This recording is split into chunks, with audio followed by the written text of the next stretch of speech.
welcome to the Equestrian Profile with Raymond Mcgroarty. I'm Kieran Keogh, your host, and we're here in Ballynally. And a little fact about Ballynally, Moville. Ballynally, Moville was in fact built on Ballynally. So there you go, there's a wee fact for you all. And we're going to meet Raymond now in a few minutes. So here's a nice overview of the area, Ballynally, and hope you enjoy the show, everyone.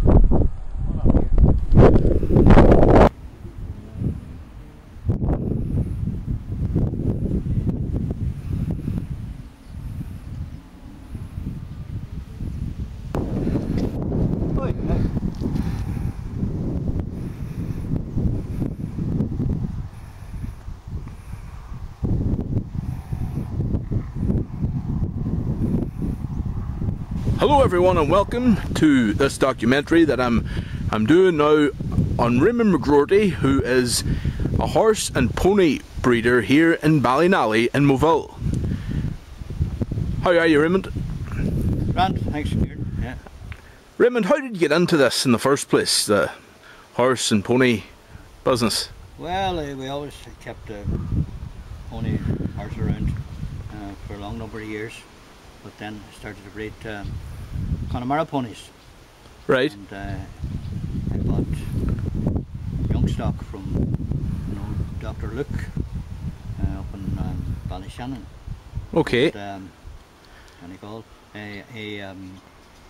he had been breeding for quite a number of years and had pretty good stock there. So I bought a yearling and two foals of them. Right. And that started me off. And I have still the yearling mare yet. Right. She is 23 years of age now, and she has left a lot of holes on the ground over the years. Very good. So Raymond, you've had many different types of breeds of ponies, horses. Can you tell me a bit about the different breeds that you've had? Yes, we had a driving horse here too, a cob. Right. Drove for quite a while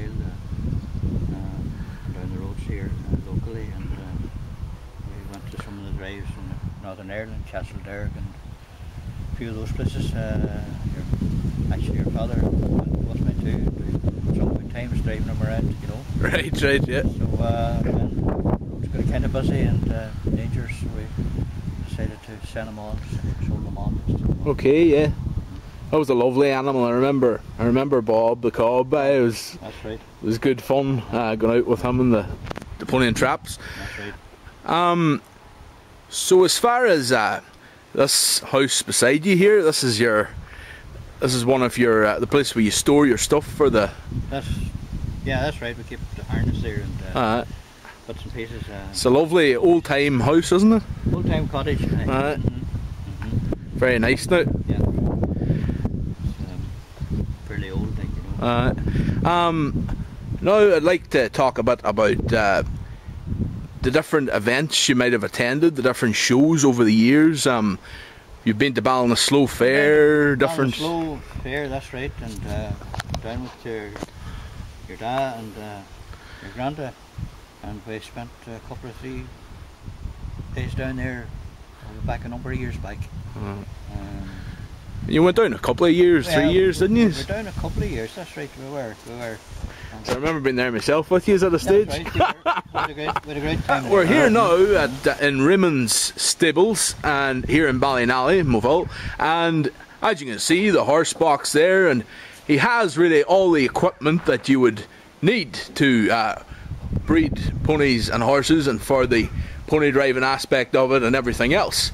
So now we're going to talk to Raymond about this place and how it came about. And so Raymond, how did this great facility you have here come about? What was the idea of it? Well, when I started to breed Connemara ponies, I decided to build a few stables. So, Right. These were put up about 20 years ago. Yeah. Over 20 years. And they're still going strong yet. Right, yeah. We still house in the winter here whenever the weather is bad. But most winters the Connemara's can stay out for a good length of time, you know. Okay, yeah. And Shetlands as well. They're well coated and they're well haired, so they Aye. can stand the weather fairly good. Being native ponies, they can stand a lot of weather. Aye.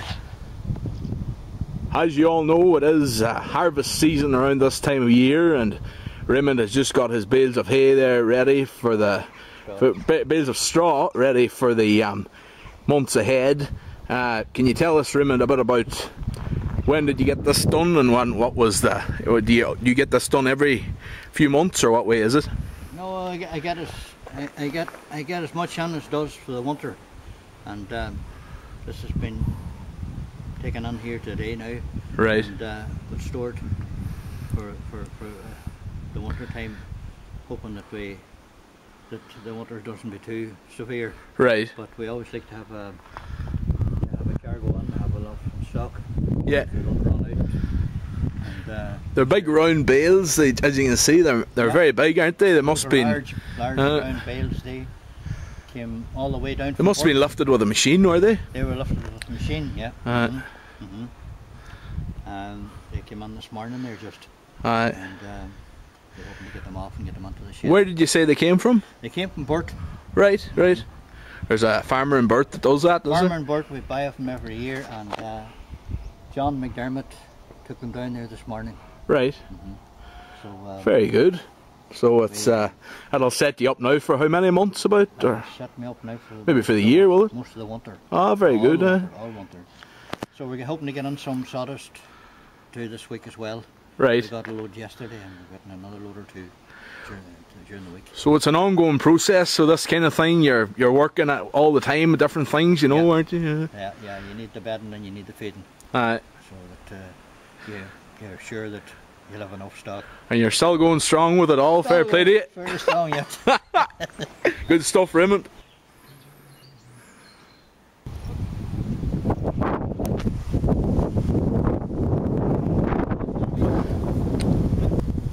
So now we're here with two ponies.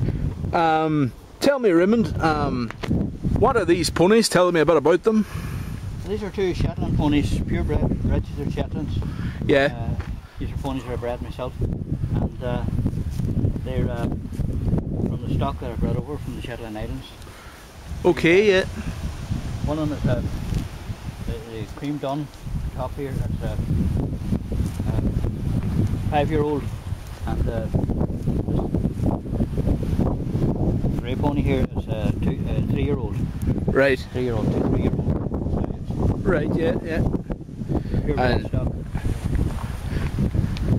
And they would have been, they would have produced a lot of the other ponies you would have had there in your stables. They were part of the breed. Ah, right, yeah. Part of the breeding stock.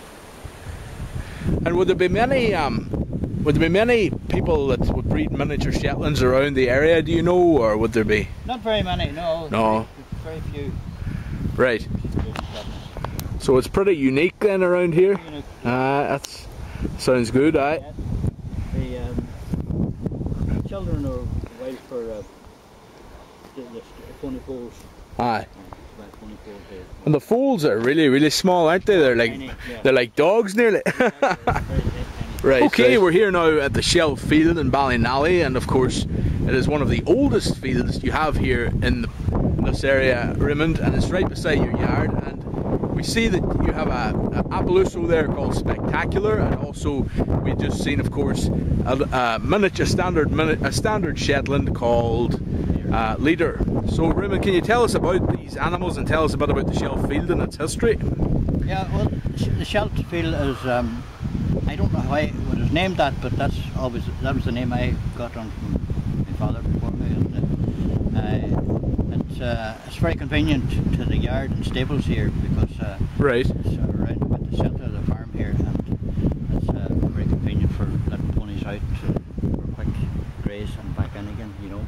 Yeah. So, we keep the ones, a couple of 3 ponies here that would be riding or driving spectacular now.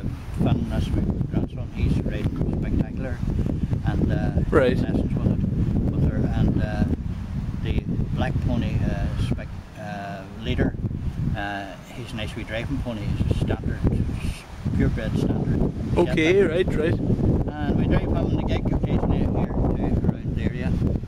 So Sounds good. He's both are very quiet ponies and Right. easy to handle, easy to work with. Yeah. Very good. Well, that's great. The Appaloosa there, spectacular, very impressive looking pony. Are they good for riding and stuff? Are they fairly placid? Are they? Yeah. That pony in particular is very placid and very easy handled. Would be very easy taught to do any riding instruction. She gets. And the other pony, he had been ridden as well. He rides as well, leader, the Shetland, and he drives very well as well. And Okay. both are very nice ponies down around the yard. Very good. The stables. They're both lovely ponies indeed. Both are nice ponies, and as I say, they're very quiet. Very easy to handle. And it's a great field here as well. A lot of memories of this Very place. handy field. I'm just. I remember you used to door to yourself. you used to have a wee pony called Chessie. We had a wee pony called Chelsea. Can you tell us a bit about Chessie? When the boys were young, I bought them this wee pony, and it's actually the same field he was on, along with another pony, and it was a man called Danny McGonigal from down in the Greencastle area, and he dealt a bit in horses and ponies and that, and I bought him from Danny, and actually Danny put a ball on him for the first time. Right. Back again to the yard. That's your son, Paul? Aye. Right. So, well, we had him for 15 or 20 years. Wow, imagine. And they really grow on you too, don't they? The ponies they and sure do, like they dogs, like, you know, they're really a part of your family. Exactly. Exactly. Aye. So, Then you had another pony. I can recall that I think it went to Holland. Prince, was that's it? right. That pony went to Holland. Actually, your dad drove him at a drive way up in Northern Ireland. Right. At a stage, very quiet pony, and there's a big girl from Holland. Her parents were here and they were working here. So then they decided to go back to Holland again, and Right. she fell in love with the pony and bought the pony off me, and I had to export him to Holland for her. Right. And she had him for quite a number of years. She used to ride back to me here at Christmas time and tell me all that was happening. And, Will there be much complication, like for example, exporting or importing ponies or horses? absolutely not. No. That's a few years ago now. That's why it was a pure bitch, Connemara too, and she rode him for quite a bit over Holland too. And when she was here too, she used to ride him out too. And she enjoyed the crack with him, you know. And no, there's no bother. There's a man here, Rice from Northern Ireland. He came down here with a horse box, and he took him, and he took him all the whole way. Took him up to Right. and he sent him on then from there. No, there's no problem. She had no problem getting him out. Very good. I know, having seen the Appaloosa there, you used to have an Appaloosa called Benji. We had I had a stallion called Benji. Yes. Stallion. I bought Benji. He was very well spotted. Nice spotted pony, and we drove him too. He was a driving pony as well. Alright. He would be similar to Spectacular there in size. I was just thinking that, yeah. And this horse Raymond here, what is this one? That's a purebred Connemara mare. Right. And this other one here's another Connemara. Purebred Connemara mare too. Okay, and what do you call these two? This is a round mount, any shown round mount. Right. And this is any shown Roma. Any showing Roma, any showing round mount. Very good, very good. And you've had Connemara's for a long time, have you, Raymond? Oh, we're 20 years now. Aye. We've been breeding them now for 22 years. Right. Very good, very good. Nice. Lovely animals. I'd Lovely say, ponies. are they placid, are they? Or? Very placid, yeah. Very easy to work with them. Right. Good, gentle nature about them. They, I'd say, anybody can work with them, like a young adult or adults who are suitable even for carrying an adult. Right. But, very suitable for young adults to work with. Okay. Very good. So this pony is what, Raymond? It's an Appaloosa spotted pony. Right, right. Appaloosa spotted. Yeah. You've had a few of them in the past, haven't you? I've had a few of them back and forward over the years, yeah. And this mare here is a very pleasant mare too. Very different from the usual, you know, Yes. run-of-the-mill ponies. Very different from the usual run-of-the-mill. She has a lot of spots in her. This is what you call blanket spotted. Right, right. Spotted all over.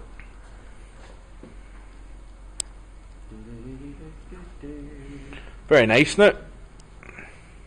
One. The dominating one, and this bunch is any short Roman. Right. This mare's the dominating one here. Very good. I bred this mare here out of. I still have the mother of her yet, and she's 23 years old. The mother is. What's her name again? She's any shown Bess. Bess. I remember Bess. She's any shown Bess. This is it. This one's throwing a tantrum here, kicking the door. She's looking for a growth. She wants to be fed. Alright. Feeding time, eh?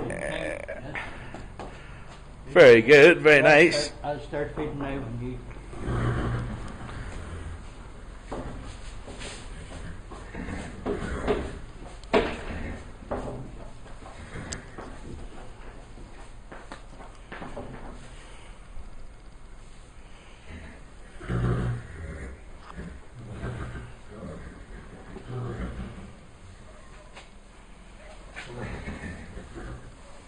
Hey, I'm giving them out. Alright, yeah.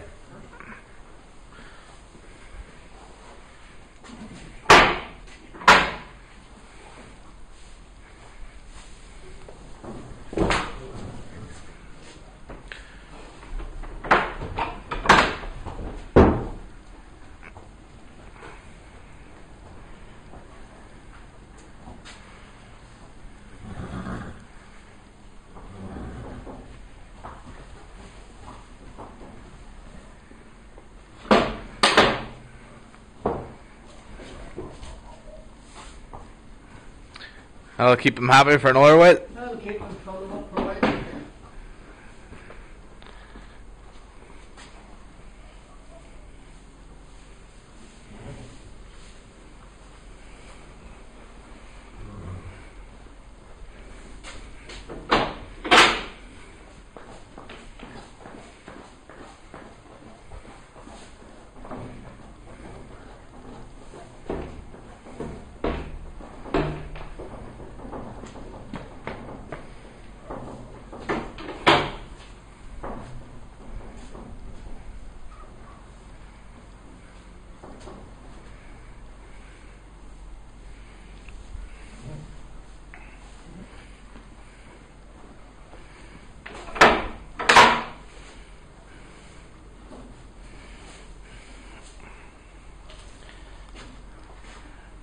Is them all fed now? That's a lot now. This time, I'll keep them going now to afternoon or evening. Right, right. Yes, this is the saddest we have for bedding the ponies, keeping them nice and dry Mm-hmm. and a good clean bed. We bring that over from Mcgroarty across the wild here, Alright. from the sawmill, and this here is round field Uh-huh. straw, oat straw. There's a lot of stuff there, isn't there? They love the oat straw too, as well as the hay, and we get that down from Burt. Right. Yeah, so that keeps them for most of the winter time. Right, right. Very good. Well, that's well prepared, so. Well prepared. You have to be before the snow and the frost comes. Otherwise, you mightn't get out to get any food. Right, right. So we have to get the grub in for them. Good stuff. So Raymond, you know you're putting out some feed for them. Can you tell us a bit about the feed and about the effect it would have on the ponies or the horses? Yeah, this is stable, what they call stable mix. Right. And compound by the millers, you know. So it would come across kind of a bit like cereal for humans. Exactly. Is that with the same kind of effect too, would it? There's different mixtures of protein and stuff, you know. Right, right. So they like that a lot, don't they?